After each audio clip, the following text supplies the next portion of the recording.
నీ ఇల్లు ఎలా ఉంది ఈ రోజున? నీ పిల్లలు ఎలా ఉన్నారు ఈ రోజున? నీ కుటుంబం ఎలా ఉంది ఈ రోజున? నీ కార్యక్రమాలు ఎలా ఉన్నాయి ఈ రోజున?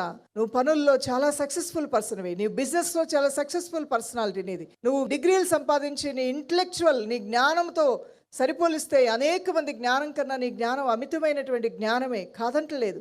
అలానే నువ్వు చేసే సేవ గొప్ప సేవే.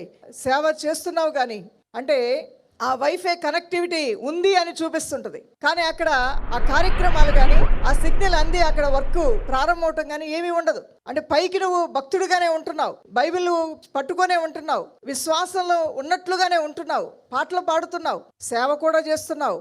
అయినప్పటికీ కూడా నీ హృదయంలో దేవునికి స్థానము లేనటువంటి దౌర్భాగ్యమైన స్థితిలో ఈరోజు నీ ఆత్మీయ జీవితం ఉందేమో.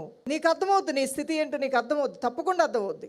నీలో ఎప్పుడో ఆ సంతోషం పోయింది, ఆ సంతృప్తి పోయింది, సమర్పణను కోల్పోయేటువంటి దుర్వావస్థ నీ జీవితంలో కొని తెచ్చుకున్నావు నువ్వు. దానివల్ల సమర్పణకి అంటే విలువేంటో నీకు తెలియట్లా, పిలుపు యొక్క విలువ నీకు తెలియట్లా, సేవ యొక్క విలువ నీకు తెలియట్లా, భక్తి యొక్క విలువ, దానిలో ఉన్న సారము, దానిలో ఉన్న ఆశీర్వాదము, దానిలో ఉన్న విశేషత్వం అనేది నీకు అర్థం కావట్లా.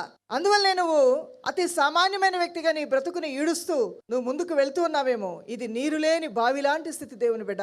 అలాంటి స్థితి కలిగిన వారు మార్చబడుదురుగాక. దేవుని తట్టు తిరిగే ఒక గొప్ప అవకాశాన్ని సద్వినియోగపరచుకోమని వాక్యం తెలియజేస్తుంది.